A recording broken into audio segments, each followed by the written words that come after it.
Bismillahirrahmanirrahim. Dear students, hopefully you will be fine. I am Majid Amin sir from Quality Coaching Academy.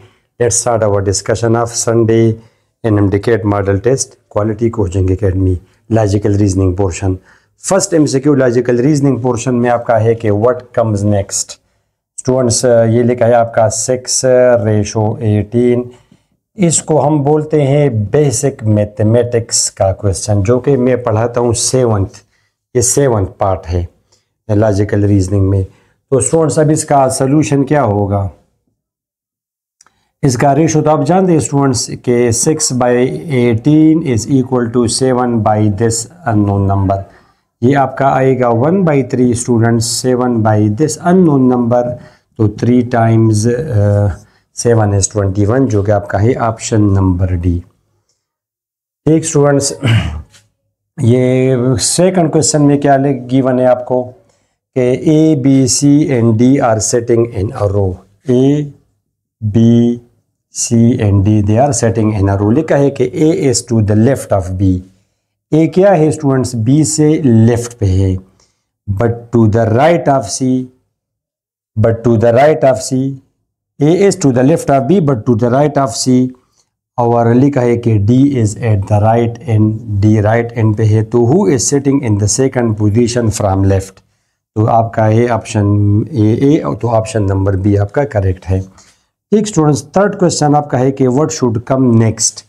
ये given है save, secure, protect and so on. ये मैंने लिया है students उससे, ये logical deduction से।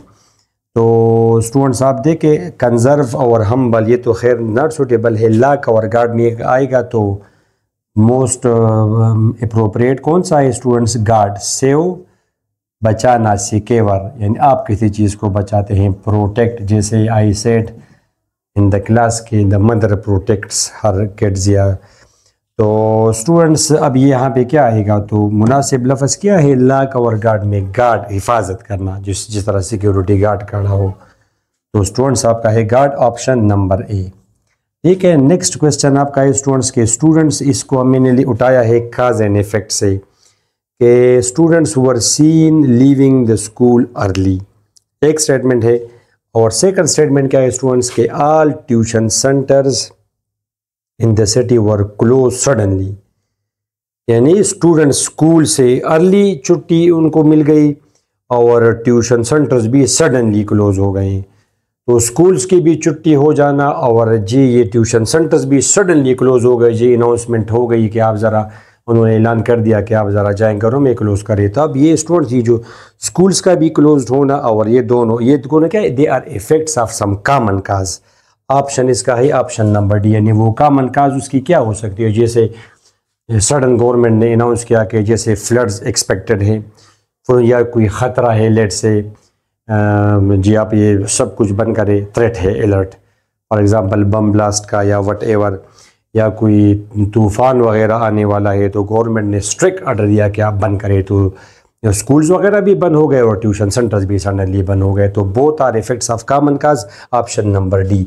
अच्छा, नेक्स्ट क्वेश्चन वो लिखता है कि if Mardan is coded as, Mardan को कैसे कोड किया स्टूडेंट्स, मर्दान को उसने कोड किया कोड OCTFCP। तो अगर आप देखें दो प्लेसेस को पुश किया, जैसे M तो MNO, ठीक है MNO, तो 2 कदम ये आगे गया, M की जगह क्या लेगा O, तो A को फिर रिप्लेस किया C से, तो ABC, तो दो स्टेप्स आप आगे जाए। R है ST, T पे चला, RT पे चला, DEF, A तो BC पे जाएगा, N चला, MNOP पे चला, इन दो स्टेप्स हम आगे इसको ले गए। तो ही सेज के then which of the following can't be coded. तो स्टूडेंट्स अब चूंकि दो स्टेप्स आप आगे जा रहे हैं, तो अब देखिए Turkey can't be added, C number option, because Turkey को तो इसमें तो वाई है, हमने तो उसको पुश करना है 2 स्टेप्स, तो वाई के बाद तो जेड आएगा, जेड के बाद तो कोई अल्फ़ाबेट नहीं है। तो इस रूल के मुताबिक फिर हम टर्की को नहीं कर सकते कोड। बाकी इंडिया, इंग्लैंड, पाकिस्तान जिसमें या वाई हो या जेड हो, वो आपका फिर नहीं हो सकता कोड। तो इसमें करेक्ट ऑप्शन है सी। ठीक स्टूडेंट्स, और ये क्वेश्चन नंबर 6 मैंने उठाया है आपका ये वाला क्वेश्चन के फ्लो, इसको हम बोलते हैं स्टूडेंट्स एनालॉजी, के flow is to river, flow is to river. तो ही सेज के देन स्टेगनेंट, स्टेगनेंट आराम से खड़ा रहना, ठीक, without moving is to dash. तो आप देखिए स्टूडेंट्स, फ्लो कौन करता है, रिवर।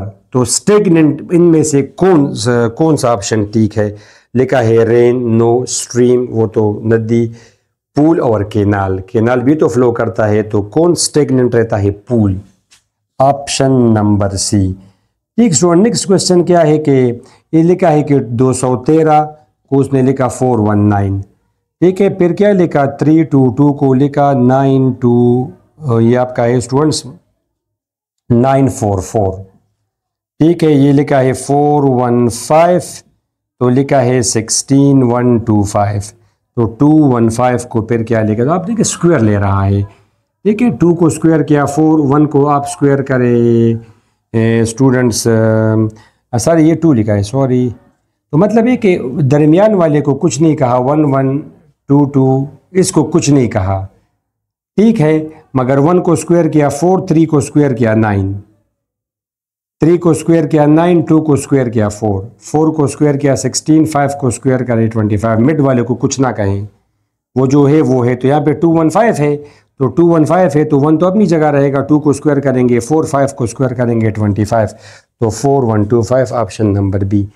वंस अगेन ये नेक्स्ट क्वेश्चन मैंने उठाया है स्टूडेंट्स किस से, ये मैंने उठाया है स्टूडेंट्स बेसिक मैथमेटिक्स से, लास्ट पोर्शन है आपका कि the sum of 3 consecutive integers is 24, the middle is. तो ये तो आप ऐसा भी कर सकते हैं, अदरवाइज प्रॉपर तरीका है कि अगर एक इंटीजर x हो, अगला x+1 होगा, फिर x+2 होगा कंसेक्टिव, जैसे 2, 3, 4। अब इन तीनों का सम क्या गिवन है? सम गिवन है कि 24, तो x + x+1 + x+2 is equal to 24। Students आप सॉल्व करेंगे x x x, आपका 3x हो गया, 3x, और स्टूडेंट्स 1 + 2 इज 3, ठीक है, ये उधर जाएगा, तो 3x is equal to 24 - 3 is 21, तो x आपका आ जाएगा 7। तो मिडल आपका क्या है? 7 + 1, ये मिडल है 8, 8 is the correct option which is option B. और स्टूडेंट्स ये जो क्वेश्चन मैंने आपको ये आखिरी में दिया है, इसको हम बोलते हैं स्टूडेंट्स, आपको ये आएगा 180 पे, ठीक है, 180, ये आपका है 179, ये है 178, ये आपका है 177, ठीक है, ये फिर आपका है 176, ये 175, 174, 173, और ये आपका है 172, ठीक है। 180 पे आपको क्या है कि if some balls are chairs, तो आप ऐसे इसको हम बोलते हैं स्टूडेंट्स वो सिलॉजिज्म या logical questions. If some balls are chairs, तो ऐसे आप बनाएंगे सम बॉल्स आर चेयर्स, ठीक है, सम बॉल्स आर चेयर्स। फिर लिखा है कि ऑल चेयर्स आर डायमंड्स, तो ऑल चेयर्स आर डायमंड्स, जाहिर आप इसको बड़ा भी बना सकते हैं, मगर चेयर सारा का सारा इसमें इंक्लोज करना है। तो इसके then some balls are diamonds, तो स्टूडेंट्स आप देख रहे हैं कि ये जो हिस्सा है ये आपका ये वाला, ये बॉल्स का हिस्सा है और ये डायमंड का भी हिस्सा है, तो ये करेक्ट है, सम बॉल्स आर डायमंड्स। बाकी गलत है, ऑल बॉल्स आर डायमंड्स। ये अगर मैं इतना बड़ा बना दूं तो ये पॉसिबिलिटी है मगर ज़रूरी नहीं है, ठीक है। और both A and B, no और नन ऑफ दिस, तो ये वाला ठीक है कि सम बॉल्स आर चेयर्स। अच्छा स्टूडेंट्स, इसमें मैं क्लास में खैर आपको एक बात बताऊंगा, बहुत स्टूडेंट्स कहते हैं सर अगर ये इतना हम बड़ा बना दे तो ये तो ऑल बॉल्स आर फिर डायमंड्स आ जाएंगे, ऑल बॉल्स आर डायमंड्स, तो सम बॉल्स की भी तो गारंटी नहीं है। नहीं, इसका मतलब ये स्टूडेंट्स के जैसे फॉर एग्जांपल ये वाला पोर्शन है, इसकी खामखा गारंटी है, ये खामखा गारंटेड है कि ये आएगा, यानी अगर पूरा आ जाएगा तो ये पोर्शन तो फिर इसमें आ जाएगा, अगर पूरा आ गया तो ये भी फिर ये बाल का हिस्सा है और डायमंड का भी अगर पूरा आ गया तो यानी ये इस हिस्से की खामखा गारंटी है, ठीक है। तो ये ऑप्शन करेक्ट है, ऑप्शन नंबर है। बाकी ये मैं आपको समझाऊंगा क्लासेस में। तो students, this was your logical reasoning portion, hopefully you have done well, wish you all the best for the next test. अल्लाह हाफिज़।